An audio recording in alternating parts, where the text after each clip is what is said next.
What if the person you trusted most sold you like property to a complete stranger? What if your engagement ring became the price tag for your humiliation? This is the story of Madeline Carter, whose fairy tale romance became her worst nightmare in the span of a single, devastating night. Have you ever been betrayed by someone you loved completely? Someone who knew your deepest fears, your biggest dreams, and used that knowledge to destroy you? If you've ever felt that gut-wrenching moment, when everything you believed about someone crumbles, then you'll understand what Maddie went through. In the heart of New Orleans, a city where jazz flows through the streets and secrets hide behind every wrought iron balcony, a young woman's life was about to take the most shocking turn imaginable. Maddie thought she was planning her wedding. Instead, her fiancé was planning to auction her off to settle his gambling debts. But here's what makes this story extraordinary. When Maddie hit rock bottom, when she had lost everything and everyone, a mysterious billionaire CEO stepped out of the shadows and made her an offer that stunned the entire city. He didn't just save her, he made her his heir to a shipping empire worth billions. This is about more than money. This is about a woman who refused to stay broken, who transformed betrayal into power, and who proved that sometimes your greatest enemies accidentally lead you to your greatest destiny. Hit that like button if you've ever had your trust shattered by someone you thought would never hurt you. Because what happened to Maddie in the exclusive clubs of New Orleans will make you believe that justice can come from the most unexpected places. And before we continue, trust me, you're going to want to stay until the end. Because the way this story concludes will restore your faith in humanity and show you that sometimes the worst thing that happens to you becomes the best thing that ever happened to you. So who was Madeline Carter before her world exploded? Let's start from the beginning. Madeline Carter wasn't born into privilege. She grew up in a cramped two-bedroom house in Baton Rouge, where her grandmother Rosalie raised her after a car accident claimed both her parents when Maddie was just 12 years old.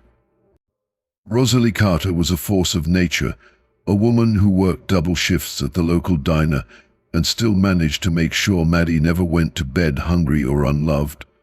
Every night, as they sat on their small front porch sharing a glass of sweet tea, Rosalie would tell Maddie the same thing.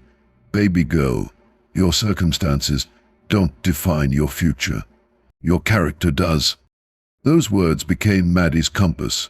While other kids her age were focused on weekend parties, Maddie was working part-time jobs and studying late into the night. She had one goal: escape the cycle of financial struggle that had trapped her family for generations. At 25, with a degree in hospitality management and 3 years of experience at small venues, Maddie made the decision that would change everything. She packed her beat-up Honda Civic and drove the 80 miles to New Orleans, determined to make it in the event planning industry. The city hit her like a sensory explosion. The smell of bayonets mixed with Mississippi River moisture, jazz music floating from every corner, historic mansions standing proudly next to modern hotels. This was a place where dreams could come true if you were willing to work for them. Maddie landed a job with Grandeur Events, one of the city's most prestigious luxury event planning companies. She started at the bottom, carrying flowers and setting up chairs, but her natural creativity and tireless work ethic quickly caught attention. Within 18 months, she was coordinating million-dollar galas for oil executives and society weddings for old-money families. That's where she met Kenneth Caldwell. He walked into her life during the planning of a charity auction at the historic Audubon Aquarium. Tall, devastatingly handsome, with that easy southern charm that could melt hearts at 50 paces. Kenneth owned the room the moment he entered, dressed in a perfectly tailored navy suit that probably cost more than Maddie made in 3 months. "You must be the event coordinator everyone's raving about," he said, flashing a smile that belonged in magazines. "I'm Kenneth Caldwell." The Caldwell name meant something in New Orleans. Old money. influence, power. His family owned a collection of upscale entertainment venues throughout the city, exclusive clubs where politicians made deals over aged whiskey, and business empires were built on handshake agreements. Their first date was magical. Kenneth took her to Commander's Palace, where he seemed to know every waiter by name. He listened when she talked about her dreams of opening her own event planning firm. He laughed at her stories about small-town Baton Rouge. He made her feel like she was the only woman in the room. "You're different from other women I've dated," he told her over dessert. "You have substance. You know what it means to work for something." Within 6 months, they were inseparable. Kenneth introduced her to a world she'd only seen from the outside: yacht parties, private box seats at Saints games, weekend trips to his family's estate in the Garden District. For the first time in her life, Maddie felt like she belonged somewhere special. The proposal came exactly 1 year after they met, at sunset on the balcony of his penthouse overlooking the French Quarter.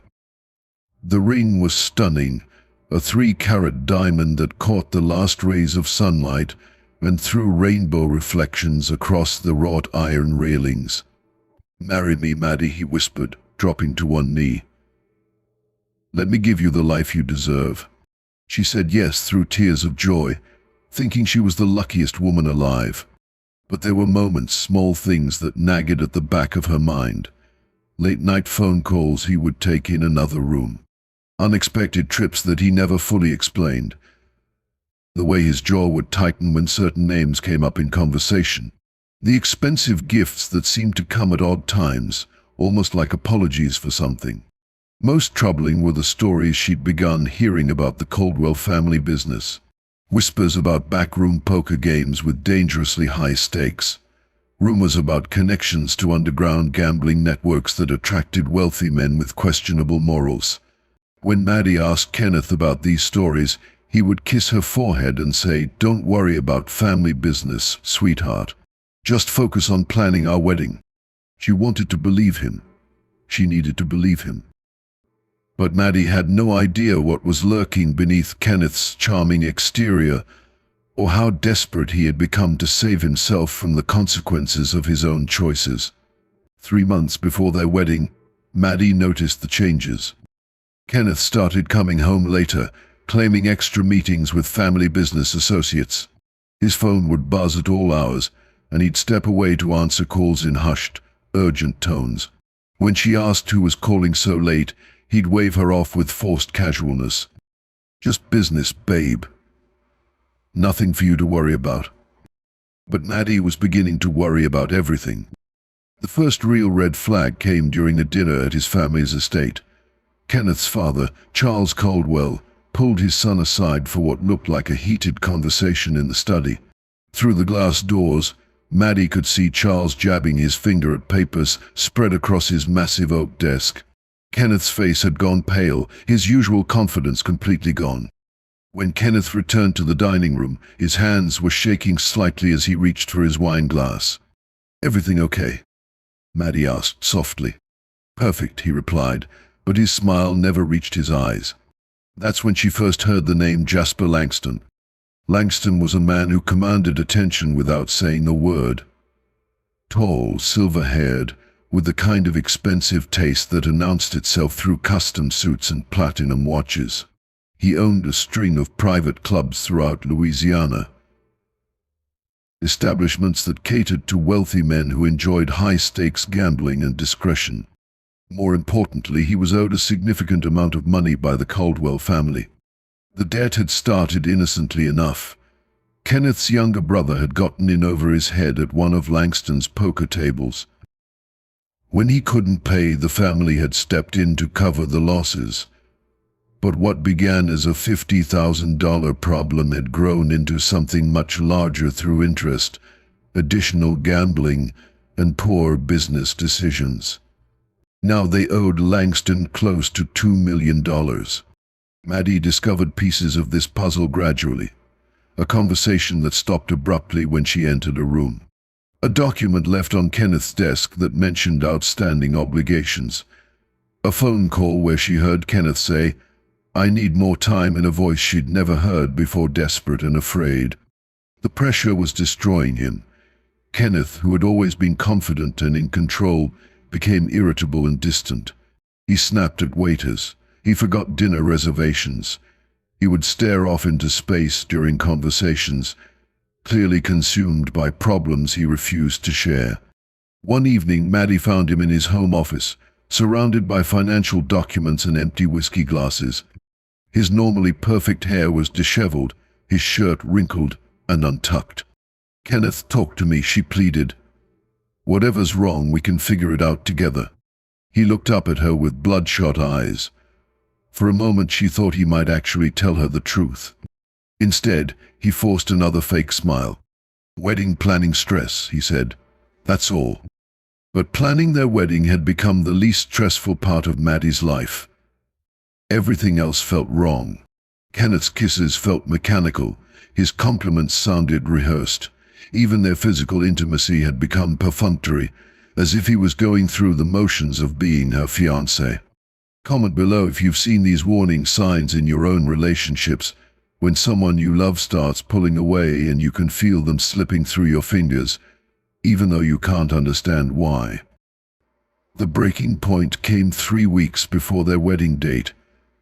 Maddie overheard a phone conversation between Kenneth and someone she didn't recognize. The voice on the other end was calm but menacing. "Time's up, Caldwell. Langston wants his money, or he wants collateral. You understand what that means?" Kenneth's response made her blood run cold. "I have something valuable, something that might interest him." That night, Kenneth was unusually affectionate. He brought her flowers, cooked her favorite dinner, and talked excitedly about their honeymoon plans. But Maddie couldn't shake the feeling that she was being set up for something. She was right. Then came the night that changed everything.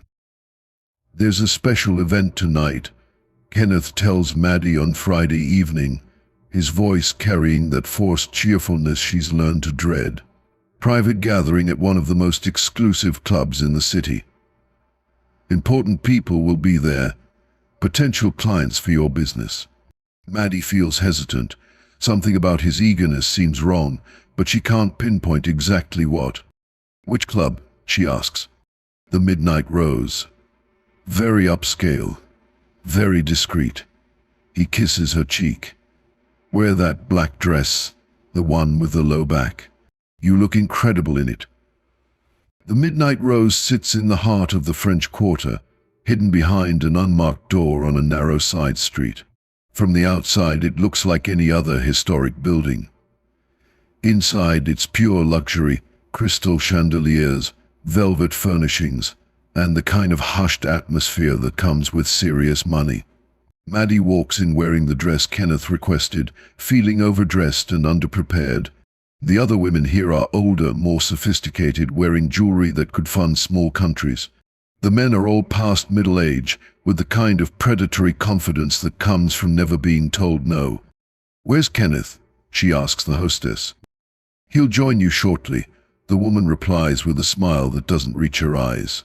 "Mr. Langston would like to meet you first." Jasper Langston approaches like a shark cutting through water. Everything about him radiates danger, from his perfectly groomed silver hair to his eyes that seem to calculate the value of everything they see. "Miss Carter," he says, taking her hand and holding it just a moment too long, "Kenneth has told me so much about you." Maddie tries to pull her hand back, but his grip tightens slightly. "I'm sorry, but I don't understand. What kind of event is this exactly?" Langston's smile widens. "A very exclusive one. Come, let me show you to your table." He leads her to a private dining room where several other men are seated, all watching her with the same calculating expressions. The conversation stops when she enters. The silence feels heavy, expectant. That's when Maddie realizes she's not a guest at this gathering. She's the entertainment. "Gentlemen," Langston announces, "may I present Kenneth Caldwell's contribution to tonight's festivities." The words hit Maddie like a physical blow. Her knees nearly buckle as the full horror of the situation becomes clear. Kenneth hasn't brought her to network with potential clients. He's brought her here to pay off his debt. Where is Kenneth? She demands, her voice shaking. Already gone, Langston replies casually. His obligation is fulfilled. Now we can discuss yours. Maddie's mind races. The exit is across the room, blocked by two large men who've positioned themselves near the door. The windows are too high and too small. She's trapped in a room full of predators who see her as nothing more than a transaction. I need to use the restroom, she says, surprised by how steady her voice sounds. Langston nods to one of the men who escorts her down a hallway.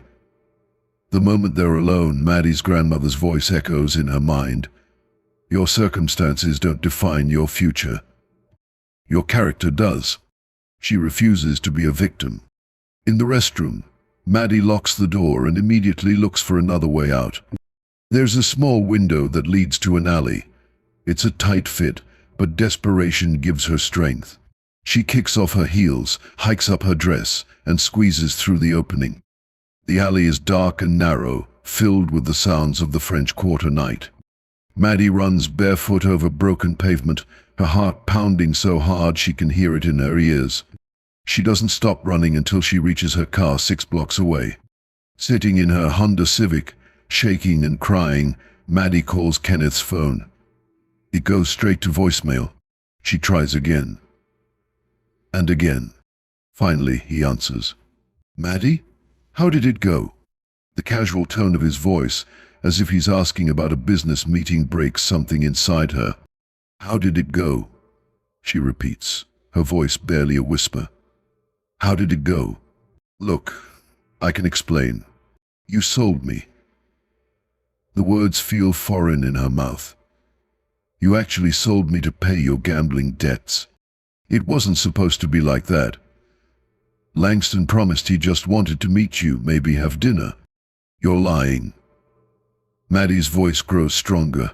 You knew exactly what you were doing. You picked out my dress. You made sure I looked the way he wanted. The line goes quiet for a long moment. I'm sorry, Kenneth finally says. I was desperate. You don't understand the pressure I was under. Take off my engagement ring and leave it on the counter, Maddie says. Don't be there when I get home. She hangs up and sits in the darkness, feeling like her entire life has just collapsed. If this story is hitting you in the feels, smash that subscribe button, because what happens next will show you that sometimes the worst betrayal leads to the most incredible transformation.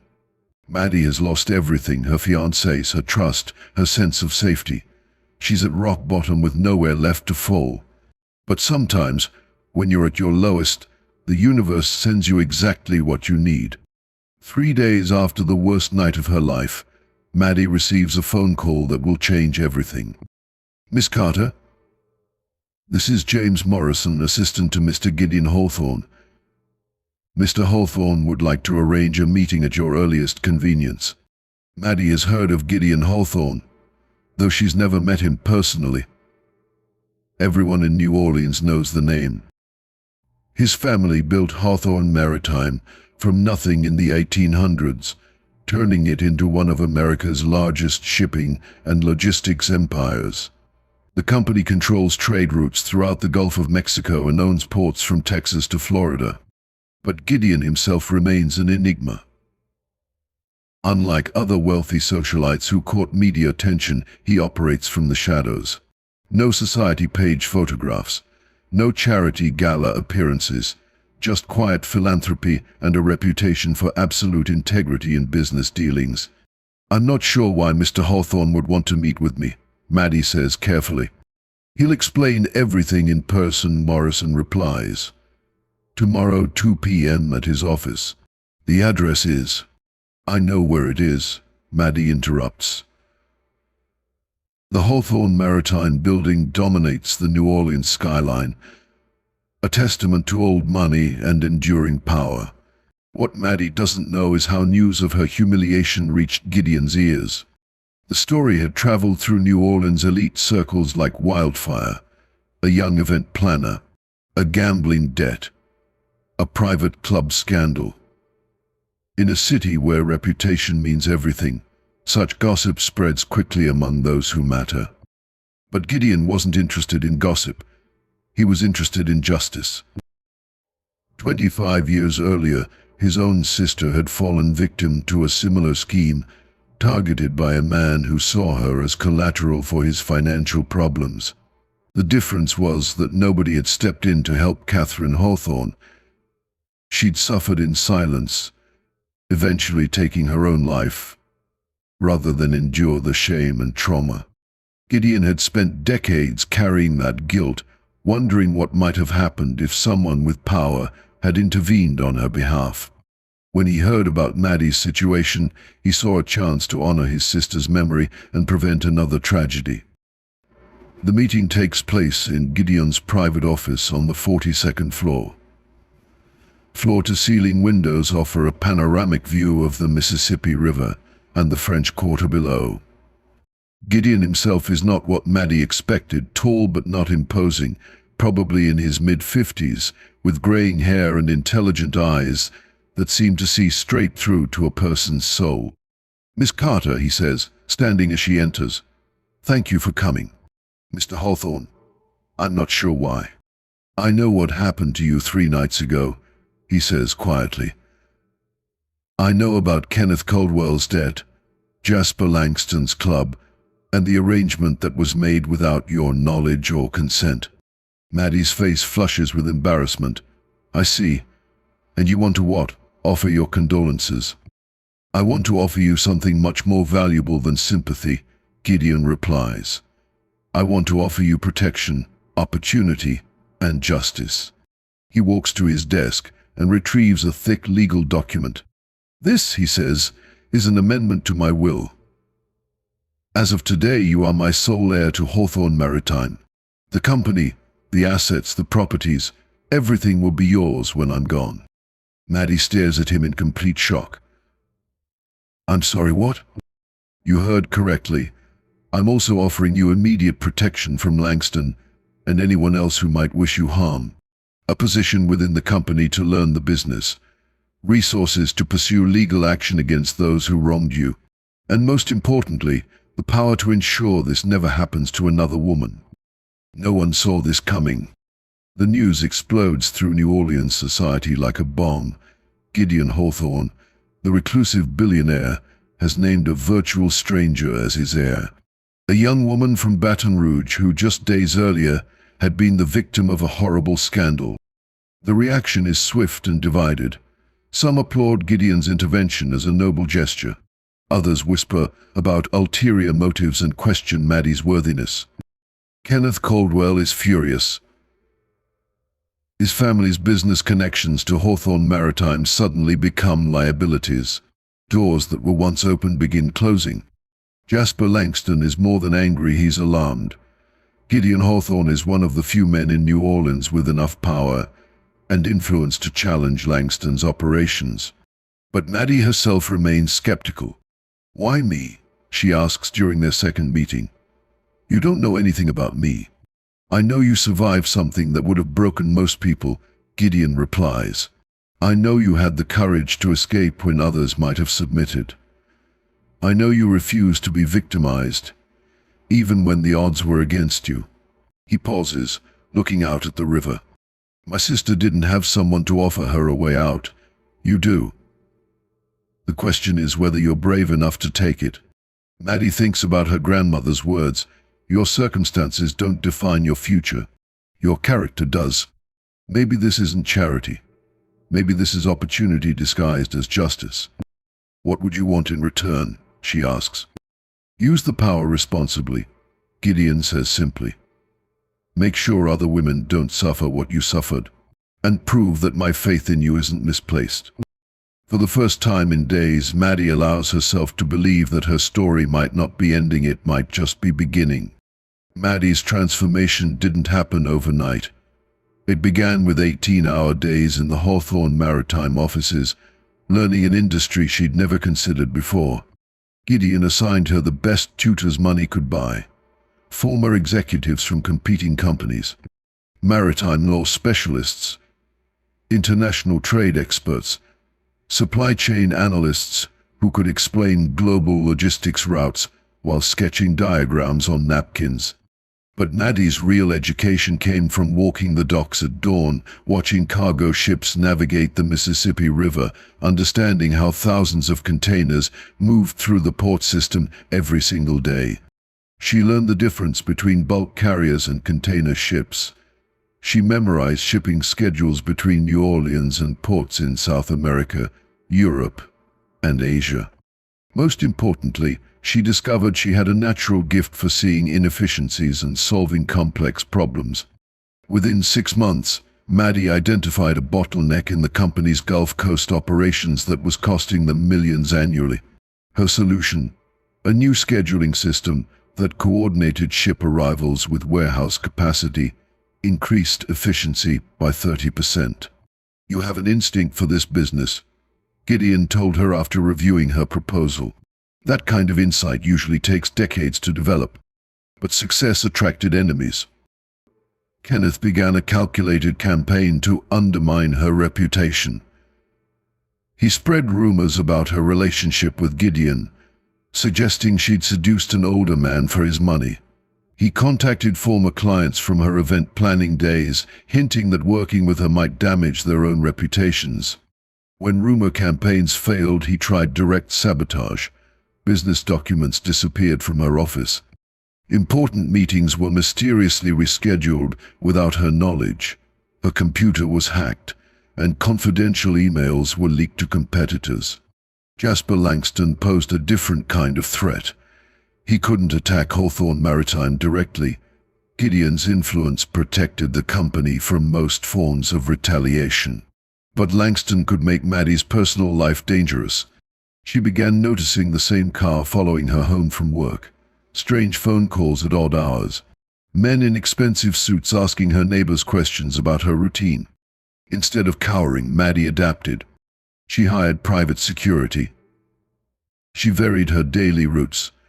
She learned to trust her instincts about people and situations. Most importantly, she refused to let fear control her decisions. The turning point came during a crucial negotiation with Brazilian shipping partners. Hawthorne Maritime had been trying to secure exclusive rights to transport coffee and sugar from Santos to Gulf Coast ports, a contract worth over $100 million annually. Previous negotiations had stalled over pricing disputes and scheduling conflicts. The Brazilians were considering offers from 2 competing companies, both with longer track records in South American trade. Maddie spent 3 weeks preparing for the final negotiation. She learned Portuguese phrases. She researched Brazilian business culture. She studied every aspect of the proposed shipping routes and identified ways to reduce costs without compromising service quality. The meeting lasted 12 hours. When it ended, Hawthorne Maritime had not only secured the contract but negotiated terms more favorable than anyone expected. "How did you convince them?" Gideon asked afterward. "I showed them we understood their business better than our competitors did," Maddie replied. "I demonstrated that we weren't just moving their cargo, we were protecting their livelihood." That contract established Maddie's reputation within the industry. Other companies began requesting meetings specifically with her. Trade publications profiled her rise within Hawthorne Maritime. Competitors started trying to recruit her. But the real transformation was internal. The frightened woman who had escaped through a bathroom window was gone. In her place stood someone who commanded boardrooms, negotiated multi-million-dollar deals, and never apologized for taking up space.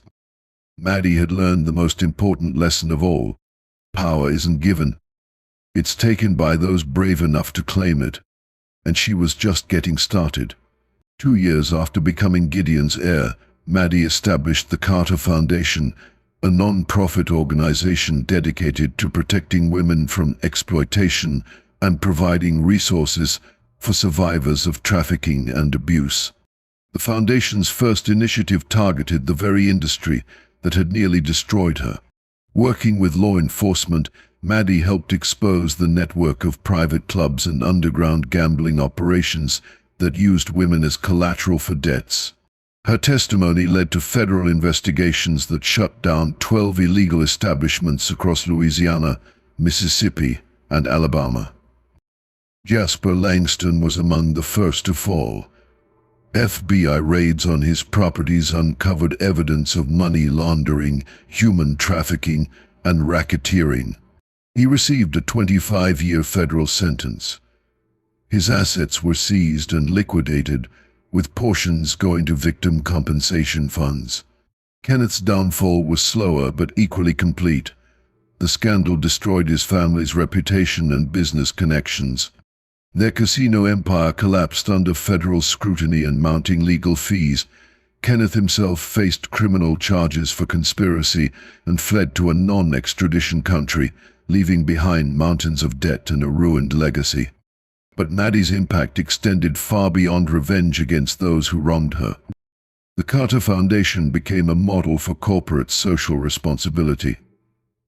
Under Maddie's leadership, Hawthorne Maritime implemented industry-leading policies for protecting workers, particularly women, in international shipping operations. The company's zero-tolerance policy for exploitation became the standard that competitors rushed to match. Maddie's story resonated across America, inspiring legislation at both state and federal levels. The Carter Act strengthened penalties for debt-related human trafficking and provided additional resources for victims.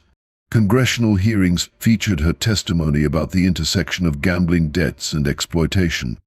More importantly, her foundation provided direct help to hundreds of women, safe houses in major cities, legal advocacy services, job training programs that helped survivors rebuild their lives with dignity and independence.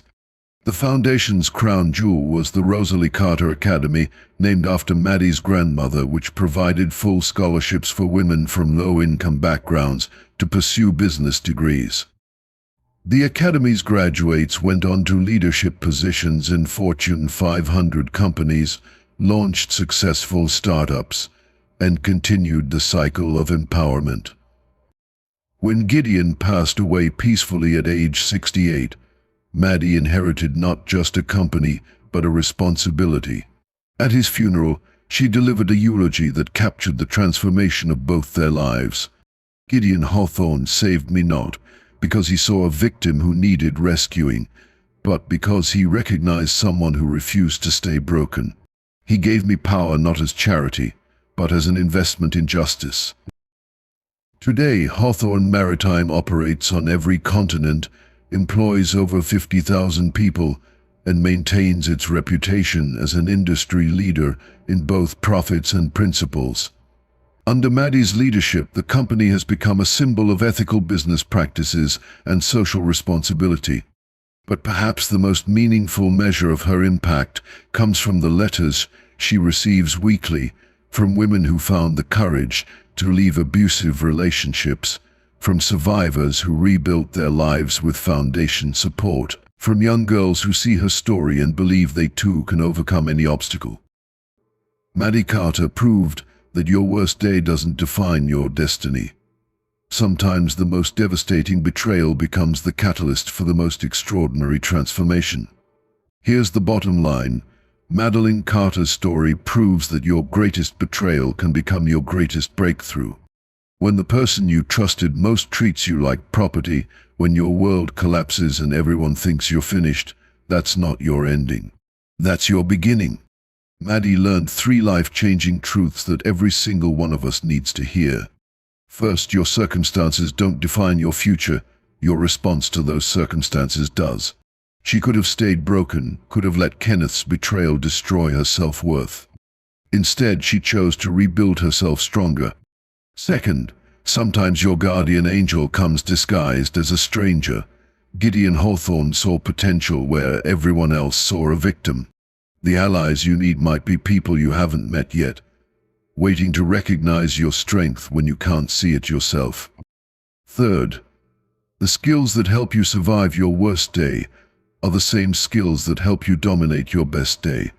Maddie's courage, intelligence, and refusal to be victimized didn't just save her, they made her a leader who changed thousands of lives. If you're watching this and you've been betrayed, exploited, or written off by people who should have protected you, remember Maddie's story. You're not broken.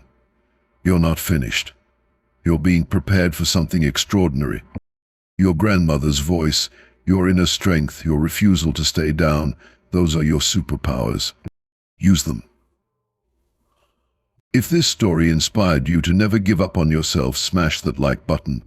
Subscribe and hit the bell notification, because we're sharing more incredible stories of people who turned their worst moments into their greatest victories. Drop a comment telling us about a time you refused to stay down. Share this video with someone who needs to hear Maddie's message today. Coming up next, the billionaire's daughter who discovered her entire life was a lie, and how that revelation led to the most shocking family secret in American business history. Your breakthrough is coming.